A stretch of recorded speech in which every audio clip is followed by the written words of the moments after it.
Hello and welcome to another episode of Aprender Inglés con Reza y Craig. I'm sitting here as usual with my good friend Reza. Hi, mate. Hi, how are you? Pretty good. How you doing? I feel good, but a bit hungry because I'm smelling that delicious sea bass that Angeles is cooking. Ah, the lubina, the fish. Yeah, the sea bass, which we will be eating quite soon. So what about making this podcast a little bit shorter? Because the shorter the podcast, the sooner I get to eat the sea bass. 20 minutes? Yeah, that'll do. If you're a new listener, si estás escuchando por la primera vez, en este podcast intentamos mejorar tu inglés y subirlo al siguiente nivel. Y a mi español también. Tal vez un episodio puedo decir bien mejorar. Vamos a ver. Feedback and news. We have a question from Wesley Rojas, who says, I want to improve my speaking, but I don't know how to do it. Please, just give me some advices. Can I start with the golden rule for idiots? 1 second. Advices? Oh, he said advices. Yeah. Oh, no. Pieces of advice or just advice. Yeah. The word advice is uncountable, Wesley, so it can never be with a plural S. If you want to make it countable, you have to say a piece of advice. A piece of advice or some advice. Yeah. Okay. So just give me some advice. Well, golden rule number 1 for idiots. I'm not saying you're an idiot. I mean, everyone should know this. Speak. You have to practice. Don't be afraid of making mistakes. Speak.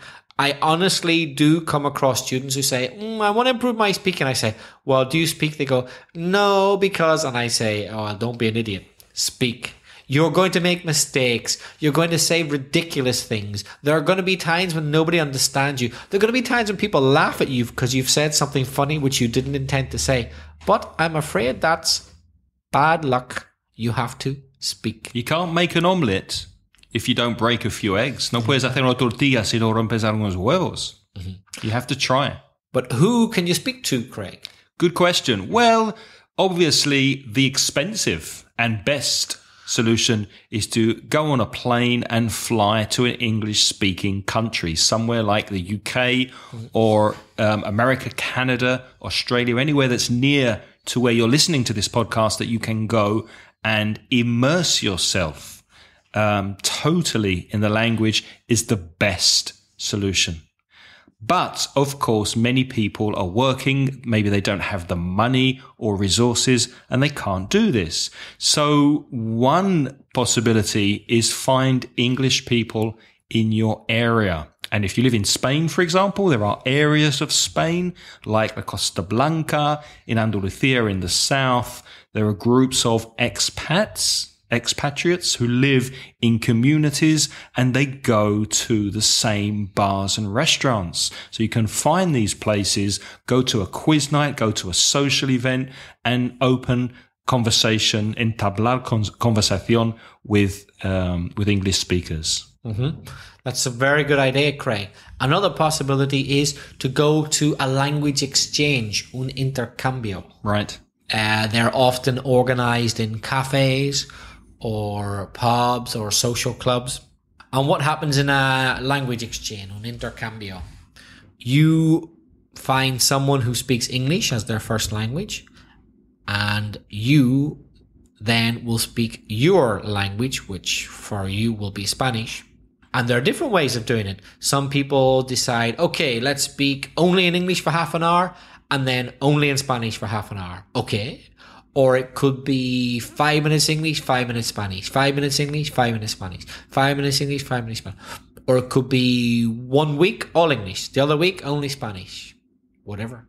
That's a very good suggestion. And it's free. And it's free. Well, Craig, that's quite a few examples for our listeners to think about. You can find them written in the show notes. Also in the show notes, you'll find a sponsor link to our wonderful sponsors, italki. So we'd like to remind you that if you're a new listener, that if you're interested in improving your English with a one-to-one teacher, then you can go to italki's website and find a native English speaker to help you improve your English on a one-to-one basis over the internet.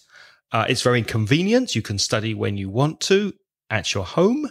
And it's very affordable because obviously there's no language school. You're dealing directly with the teacher and you get a very good price for one-to-one teaching. If you'd like to find more information of how you can improve your English with italki, they are offering a free lesson, 100 credits, if you sign up through our website. So go to inglespodcast.com/italki and sign up today, try it, see if you like it, and please tell us about your experience if you use an italki teacher. We'd love to hear how you're getting on, if you like it, what you don't like about it, what you like about it. Please give us your feedback if you meet an italki teacher online. And we'd like to say thank you to italki for sponsoring Aprender Inglés con Reza y Craig.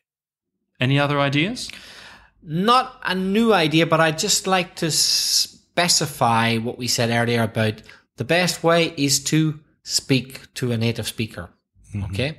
Best of all if you can do it in an English-speaking country. But if you can't, you can speak to a native speaker in Spain or where you live. The best way of all, if you can't leave your country, is find a foreign boyfriend or girlfriend who speaks English and live with them. Craig does it. I've done it. For us, it helped us to learn Spanish. At the minute, Craig is living with the lovely Angeles. But you know what, ladies? I'm not living with anyone. Craig, can you remind the ladies out there of my email address? Yes, if you want to contact Razor for English conversation. But you have to live with me for a couple of years. And he is a very good cook as well as being a good English teacher. So there's two reasons to do it. You can contact Reza at Reza. Was it Reza Belfast or Belfast Reza? Belfast Reza. Belfast Reza at gmail.com for English practice. I hope you realize I am joking. No, you're not. No, you're not. I am joking. No, but you're not. I am not joking when I say that living with an English-speaking boyfriend, girlfriend, husband, wife is the best way to improve your speaking, particularly if it's an English-speaking country. And for me, I did the opposite. I did it to speak Spanish in a Spanish-speaking country, and your vocabulary gets really good, particularly vocabulary of arguments. I am now extremely good at having an argument in Spanish because I've lived with Spanish women. I can argue very well in Spanish. Thank you very much for that, Spanish women. There you go. But sometimes you cannot find a native speaker. So there are alternatives. If you have a group of people who you're studying with or who you're working with, you could arrange to meet some colleagues or some friends once a week and only speak English for an hour. So you'd have a once or twice a week where you'd have an English session, only speaking in English. And they're not native speakers, but you are still speaking English. You can correct each other. You can learn from each other. And all you have to do is organize it. And of course, that will be free. And in your home, just speak to your family in English, even if they answer you in Spanish. Now, that's a bit strange, but try it for a couple of days. Only speak to your family in English. Record your voice as well and play it back. So listen to yourself being recorded, listen to the way you speak English, and try to correct and improve yourself. That's another way to improve your speaking. Anyway, thank you for the question, Wessling, and all of the links will be, as usual, in the show notes.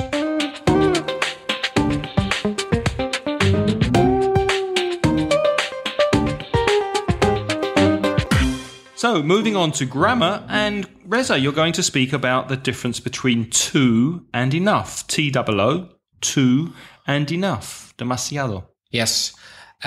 Some students complain that they have to learn too much grammar, but English teachers often say, oh, you can never have enough grammar. We love teaching grammar.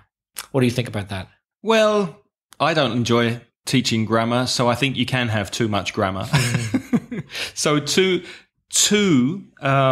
would be demasiado, too much, and enough, no bastante or bastante. Bastante. Yeah. So that's T-O-O, not T-O-T-O-O, too. Well, let's give a few sentences.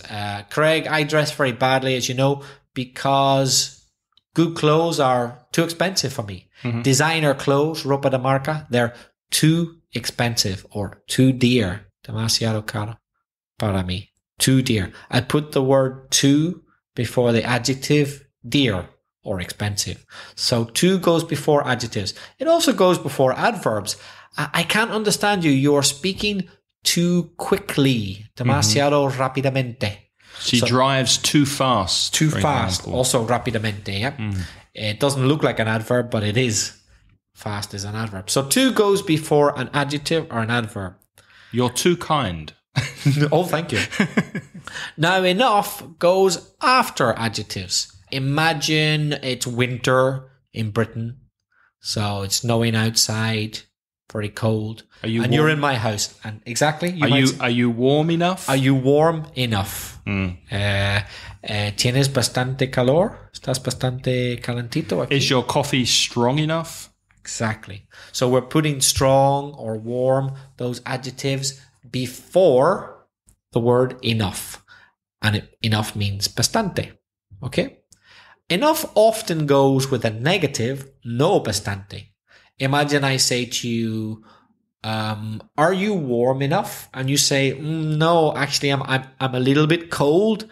I am not warm enough. I am cold. No, but lo bastante or lo suficientemente. So you could say that teachers and podcasters do not get paid enough. Exactly. But podcasters definitely don't get paid enough. That's interesting there. So you brought up the next thing I wanted to talk about. You've actually used a verb there with not enough. You said that podcasters do not get paid enough. Get paid, that's a verb. You can also use enough with a verb. It usually goes after the verb. So not get paid enough. Or here's another one. You are not studying enough, said the teacher. So you are not studying, that's a verb, plus enough. However, my good student, she is studying enough. Sigue estudiando bastante, lo suficientemente. So enough can be positive or negative, both are common, and it goes after an adjective or an adverb or after a verb. And too, as we said earlier, goes before an adjective or an adverb. Craig, I don't want to talk too much, so maybe should I leave too much and too many for the next episode? Have we done enough for now? I think we have. We can come back to too and enough in a later episode, but that's given you an idea of when to use too, demasiado, and enough, bastante. Do you think we've spoken enough about that? I do. So that's after the verb then, spoken enough. Exactly. Yeah, we've spoken enough. Let's move on.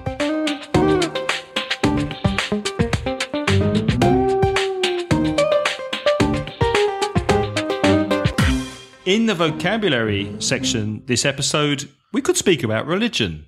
Ooh. Couldn't we?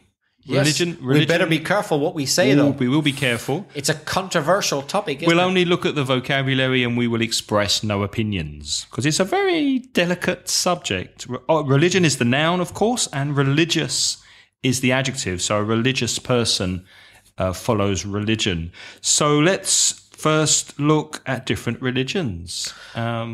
What religions do you know about, Craig? Well, there's the Christian religion, and there are Catholics and Protestants. Hold on. So there are two types of Christians. There are two main types. There are many, but the main types are Catholics and Protestants. Also Orthodox. Right? Yes, Greek Orthodox. Right. Yeah. And a person who follows that religion is a Christian. Okay.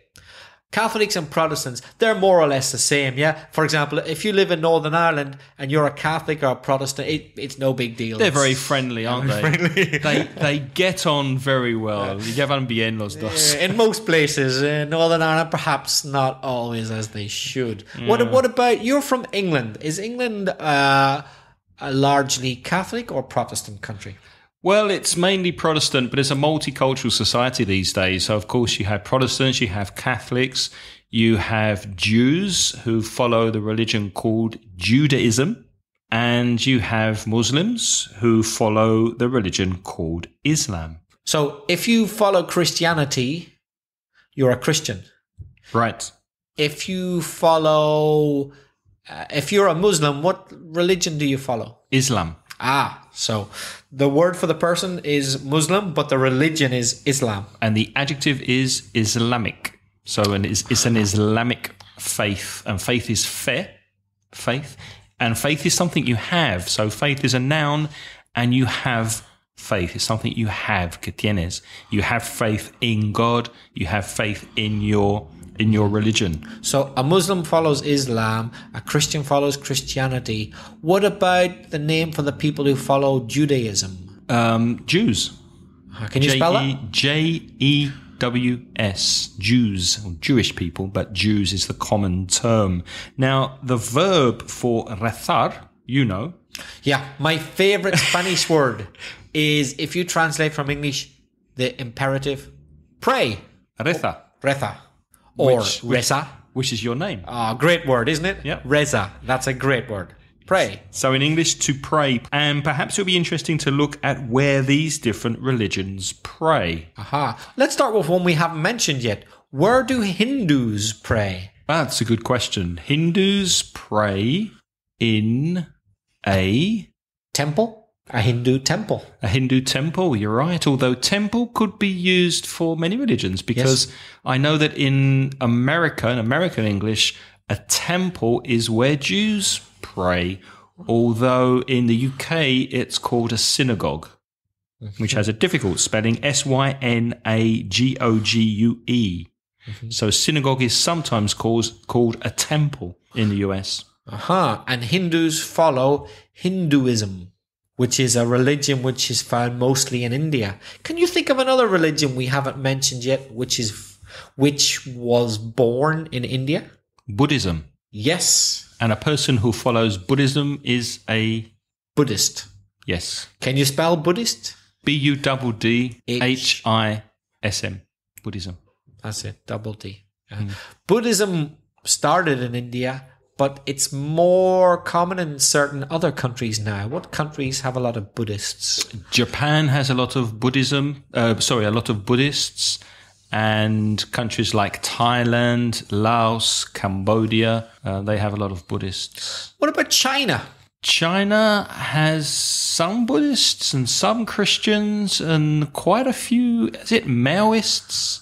I think. Not too sure. A Maoist is someone who follows Chairman Mao, right? Chairman Mao, yeah. And it's that's a bit old-fashioned now, isn't it, to be a Maoist? Yeah. But there are a few, I guess. But because of communism, religion was frowned upon for what it was. It was not approved of for many years in China. In fact, I would say today the majority of Chinese people I've met, and I've met a lot teaching English, are no religion. And what's the word for that? An agnostic.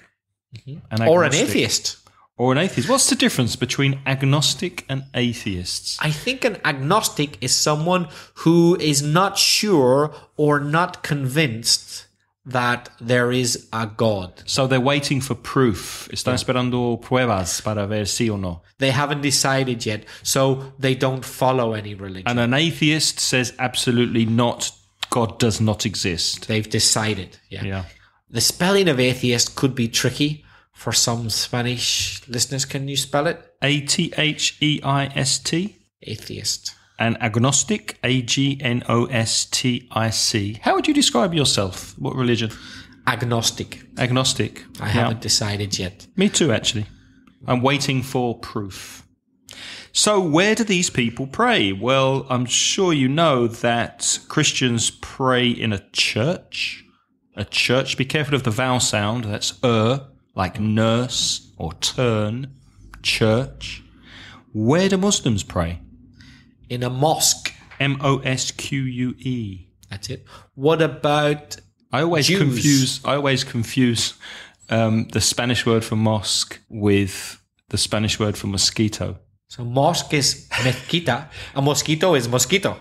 Mosquito and mezquita. Okay. Mosquito, mezquita. Yeah, but that's me. Jews pray in a synagogue or a temple, as we said before. Okay. And Buddhists? Also a temple. Also a temple. Like a Buddhist or a Hindu temple. Or one other, which is very popular in India, and you can find a lot of people who follow this religion in Britain, is Sikhism.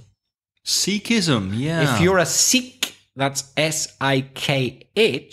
If you're a man and you're a Sikh and you're religious, you will wear a turban on your head in public. Yeah, a big turban times. Because they cannot cut their hair, so their hair is typically very long and they cover it with cloth, which is called a turban. They cannot cut it and they cannot reveal it in public. That's right. It's strange because we identify Muslims and some Christians or Christians in the past as covering women's hair. Mm-hmm. But for Sikhs, men cover their hair. Women can reveal their hair in public. It's curious. It is curious, yeah. And let's finally look at different religious figures, different people who represent or counsel for that particular religion. For example, I get confused sometimes with the different terms, like what the difference between a vicar and a priest and a minister. Me too. I'm no expert. But usually when we say priest, we're referring to, in English-speaking countries, Catholicism, a Catholic priest. A Catholic priest. We don't say a Protestant priest unless it's Church of England can be a priest, can't it? The Anglican Church? I think so. So priest is cura. Yes. Or sacerdote. And vicar? A vicar then is only going to be a Protestant, not a Catholic. Okay. A vicar is like the equivalent of a priest, but purely Protestant. Mm-hmm. And of course, as we said earlier, in the United Kingdom and indeed the United States, the majority of people are Protestants, although there are a lot of other religions. That's true. So how could you say in English, monja in monje? Aha. For a man, monk, M-O-N-K. And for a woman? Nun. So a monk would typically live in a monastery and a nun would typically live in a convent. I thought you were going to say nunnery. A convent. And Craig, yes. Can you always have a good conversation with a monk? Can you always have a good conversation with a monk? That sounds like a joke. No, it's not a joke. With some monks, I'm sure you can have a very good conversation. But other monks have taken a vow of silence. They may not speak. A promise of silence. They don't speak. A vow, yeah. Promise. V-O-W, vow equals promise. A vow of silence. Mm-hmm. They have promised that they will not speak. Which is also common in Buddhism. Many Buddhists also do not speak and meditate for months or even years without speaking to anybody. So there are Buddhist monks as well. There are Buddhist monks and Buddhist nuns. Is it the monks or nuns or both who shave all their hair off? Buddhist monks shave their hair off, don't they? That's right. Off their head. Yeah. So they're all bald. They shave the hair off. Yeah. Men and women? I'm not sure. I know the men do, but I'm not sure about the women. In fact, in the countries I visited, it's more common to see monks studying Buddhism and in Buddhist temples than women. So I haven't seen many women studying Buddhism. Okay. And isn't orange a color which is associated with Buddhist monks? Yeah, it's a holy color. So it's associated with Buddhism. Okay. As a holy color. Holy is santo. Holy santo. Holy Father. And Padre what Santo. for you and for everybody is the symbol which makes you think of Christianity? The cross. The cross. Cruz. Yeah? La cruz. Mm-hmm. Okay. That's about it. I'm off to pray to my fish because I think we've spoken enough for one episode and I'm getting too hungry. Can I just say, copying the words of a very famous Irish comedian who I loved when I was a kid, a guy called Dave Allen, goodbye and may your God go with you. That's very nice, yeah. Goodbye and may your God go with you. So it's goodbye from my God. And it's goodbye from his God. Goodbye. We'll see you in the next episode. The music in this podcast is by Pitts. The track is called See You Later.